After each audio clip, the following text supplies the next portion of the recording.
Class, good morning. Good morning ma'am.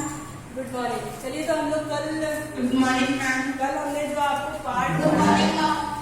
कल जो हमने आपको पढ़ाया था, कल चले हम विदा, आज हम उसी से कुछ प्रश्न पूछेंगे और कुछ अर्थ पूछेंगे, वो आपको बताना होगा, ठीक है। मैं भी कुछ दीजिएगा मैम। मैम उस पर क्लिक करेंगे ना? हाँ, ओके, ठीक है। तो आप लोग बताएंगे। चलिए, पहले तो आप सबसे पहले कैफी आजमी के बारे में थोड़ा सा हमें बताएंगे कि कैफी आजमी की रचनाएं कैसी होती है और उन रचनाओं से हमें क्या बताते हैं। थोड़ा सा आप पहले कैफी आजमी के बारे में हमें बताएंगे। कौन बताएगा? दिव्या सिंह, दिव्या,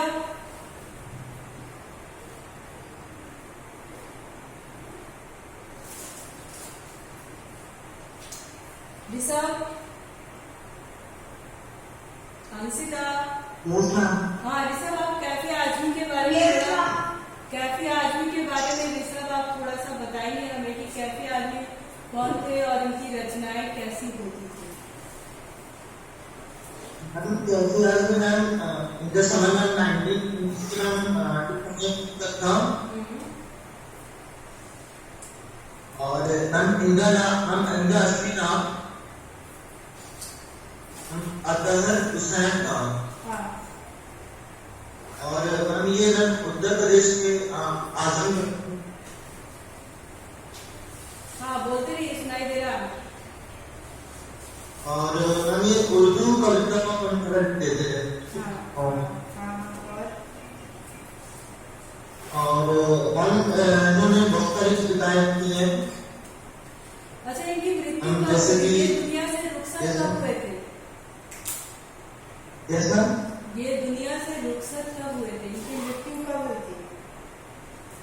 हम 2002 में 2002 में 10 मई 2002 में ये दुनिया से रुखसत हो गए थे। रुखसत मतलब होता है चले जाना, ठीक है।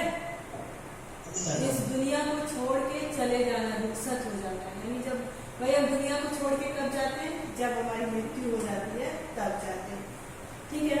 तो अंशिका आप ये बताओगे कि सांस थमती गई, नब्ज जमती गई, फिर भी बढ़ते कदम को न रुकने दिया, इसका भाव स्पष्ट करेंगे आप। मैम ये कविता जो है एक सैनिक के ऊपर लिखी गई है, जिसमें कि ये बताते हैं कि जिसमें कि काफी ये बोल रहे हैं कि जो सैनिक है वो कितनी मतलब कितना ज्यादा मतलब अपने दुश्मनों से लड़ने के लिए देश के हमले जितने होते हैं देश पर हमारे, उसके लिए हमेशा तत्पर खड़े रहते हैं, अपनी जान न्यौछावर कर देते हैं।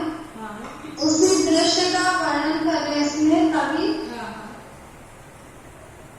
और सैनिक कहते हैं कि जब हमारी सांसें हमारा साथ नहीं देती हैं तो हमारे खून जमने लगते हैं, फिर भी उन्हें बढ़ते रहना होता है।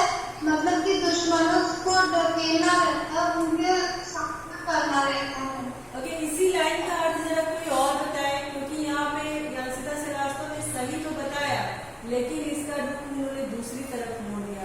तो अपूर्वा जोशी, अपूर्वा, अपूर्वा आप इस लाइन का अर्थ जरा बताएं। यस मैम, सांस थमती गई न जमती गई। मैम कवि कहना चाहते हैं कि उसे सांस लेने में दिक्कत हो रही थी, इतनी छोटे वो पल चुका था, इतना थक चुका था। उसका जो नफ्स था, जो पल था, वो कम होता जा रहा था, पर फिर भी देश के लिए वो आगे बढ़ता गया, उसने अपने कदम नहीं रोके। Very good. अंशिता ने यहीं पे थोड़ी सी गलती कर दी। अंशिता ने कहा कि सांसें थम जाती हैं और तब नब्ज रुकने लगते नहीं। जो सैनिक है वो बता रहा है कि सांसें थम जा रही थी, यानी सांसें हमारी कम होती जा रही थी, या हमारी जो लाइफ लाइन है वो कम होती जा रही थी और नब्ज भी अब धीमी पड़ रही थी। फिर भी हम क्या कर रहे थे, रुक नहीं रहे थे, देश की सुरक्षा के लिए लगातार आगे बढ़ रहे थे। समझ में आया इन दो लाइनों का अर्थ? ओके, चलिए अब आप बताएंगे कि बांध लो अपने सर पे कफन साथियों, अब तुम्हारे हवाले है वतन साथियों। इसका अर्थ कौन बताएगा?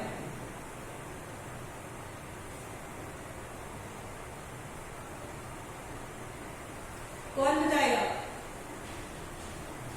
आरजू सिंह? हाँ, कौन? आरजू, यस, हाँ हाँ बोलिए।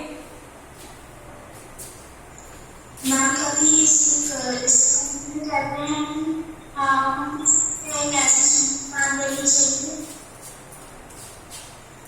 कफन जो अपने अपनी जान को भी न्यौछावर कर दें। हम जा रहे हैं कल अब वतन, हम तुम्हें अपने वतन के रखवाले छोड़ने जा रहे हैं। हाँ देखिए इसमें ये क्या, अच्छा कोई और बताएगा क्या हमें इसका अर्थ? ऋषभ आप बताओगे? ऋषभ? मैं बताऊं? हाँ ऋषभ आप बताओ जरा क्या इसका अर्थ होगा? इसमें कभी क्या सैनिक बोल रहे हैं हाँ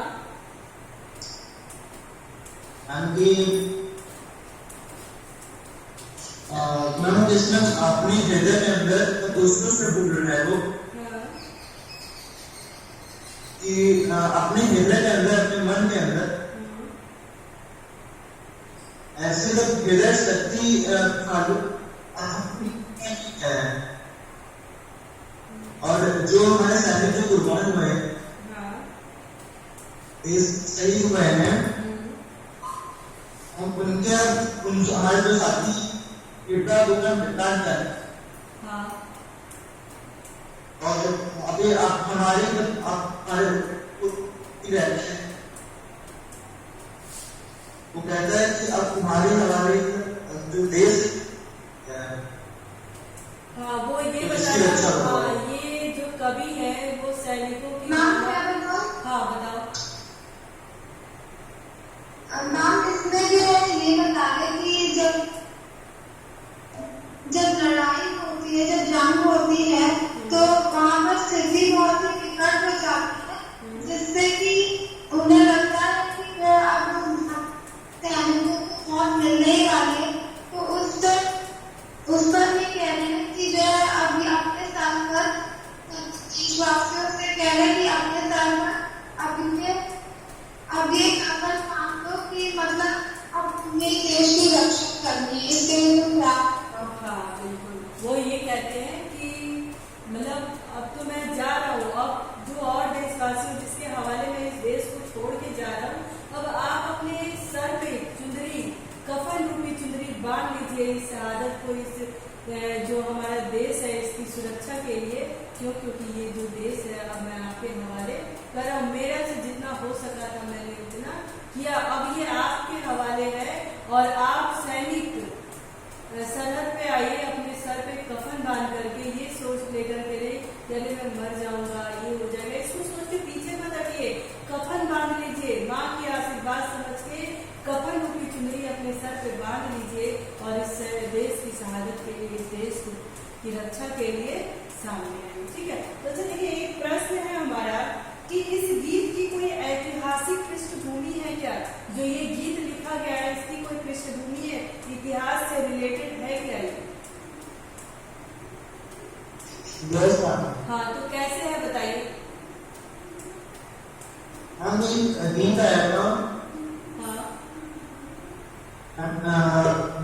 गीत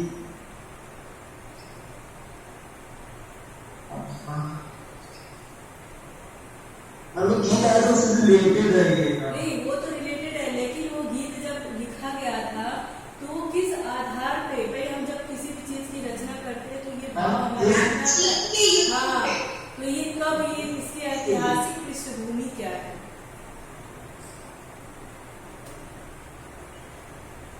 ये गीत तो है ना, लेकिन इसका भी तो कुछ भाव था ना, किस भाव को लेकर के इस गीत की रचना की गई थी? मैम इसमें लेखक का ये था मैम, आपने जो देश के जो युवक हैं, हाँ हम उनने देश के आज नहीं और देखिए मैम इसका जो अपने सैनिक हैं, नहीं देखिए ऋषभ, इसका उत्तर आप लोग, अच्छा कोई और देगा क्या इसका उत्तर? मैं बताऊं? कौन? हाँ बताइए। मैम ये जो पाठ है हाँ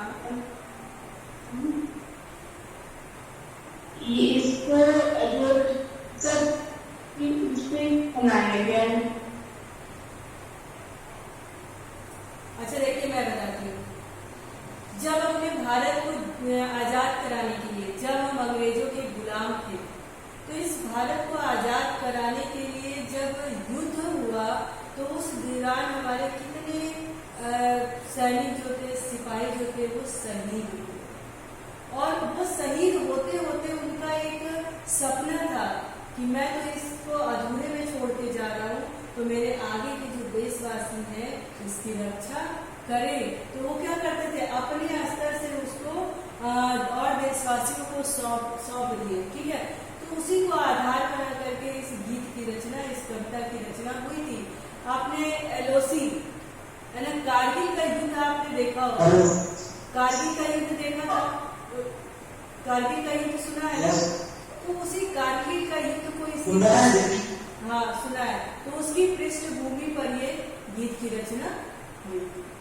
तो अगर ये प्रश्न आपके सामने आएगा तो आप ऐसे ही लिखेंगे कि देश की आजादी के लिए जब हम भारत का के बीच जब युद्ध हुआ था, उस युद्ध में जो सैनिक हमारे शहीद हुए थे, इस देश को आजाद कराने के लिए लड़ते लड़ते जो शहीद हुए थे, उन्हीं की भावनाएं इस कविता के रूप में आज हमारे सामने है।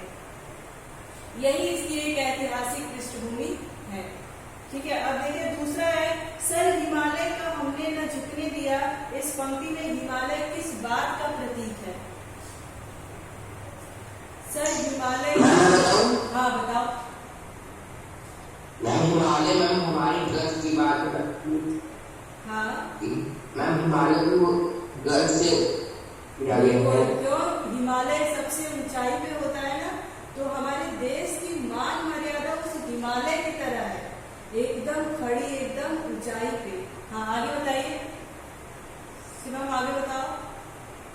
मैम तो मैम किसमें वही कह रहा है कि हमने हिमालय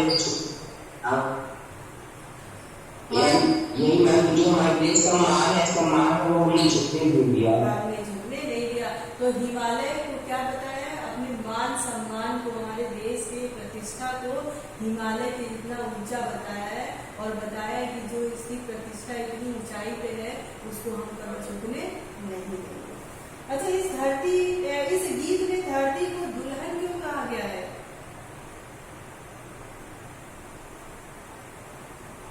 कौन बताए? जो मैम धरती को इसलिए कहा गया है कि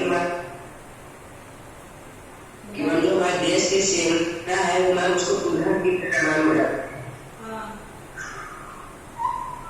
और कोई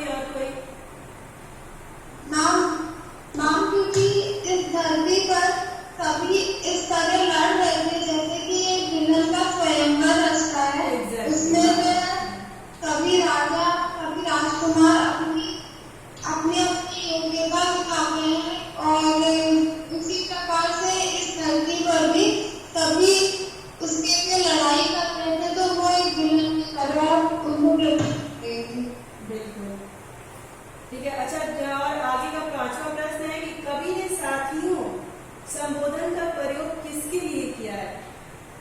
कवि ने साथियों, भाई इसमें साथियों का जिक्र बार बार हुआ है ना, तो कवि ने साथियों शब्द का संबोधन किसके लिए किया है? मैम हम सबके लिए ताकि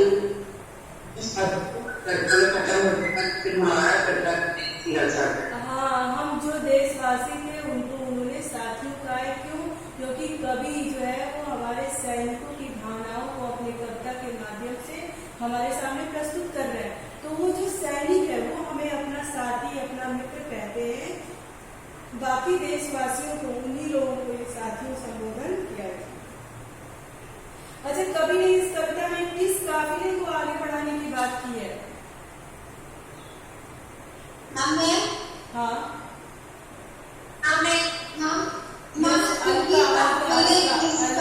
काफिले का मतलब है कि जो सैनिकों का समूह होता है, उससे काफिले का मतलब है। और उसी के लिए सैनिक ने कहा है कि अगर वो शहीद हो जाते हैं तो हमें उन्हीं का ही एक समूह को याद करना है और दुश्मनों को अंदर आने से रोकना है। ओके, अलका सिंह, इसी प्रश्न का उत्तर आप दीजिए अपने शब्दों में। अलका। यस मैम, हाँ। हम अपने काफिले अर्थ है ऊपर समझे, इसमें कहता है कि अगर हम युद्ध में जाते हैं तो एक और दुश्मनों से लड़ेंगे। ठीक, तो ये प्रश्न आप लोगों को सब समझ में आया, ठीक है। और कभी भी जब प्रश्न का उत्तर देंगे तो एज इट इज नहीं देंगे, आप बोर्ड में हैं, बार बार मैं कह रही हूँ, आप थोड़ा सा पाठ को ही जोड़ करके, पाठ से ही रिलेट करके कुछ अपनी भावनाओं को भी उसमें लिखेंगे, ठीक है। क्योंकि ये जो लिटरेचर का पार्ट होता है उसमें हम अपनी भावनाएं भी लिखते हैं। समझ में आया? तो हमेशा कभी भी किसी प्रश्न का उत्तर दोगे तो पाठ को रिलेट करते हुए अपनी भावनाओं को उसमें जोड़ोगे। अब देखिए, इसमें भाषा का अध्ययन यानी जो और आगे की चीजें दी गई हैं उसमें भाषा यानी व्याकरण का कितना योगदान। देखिए, इस गीत में कुछ विशिष्ट प्रयोग हुए हैं। गीत के संदर्भ में उनका आशय स्पष्ट करते हुए अपने वाक्यों में उसको प्रयोग कीजिए।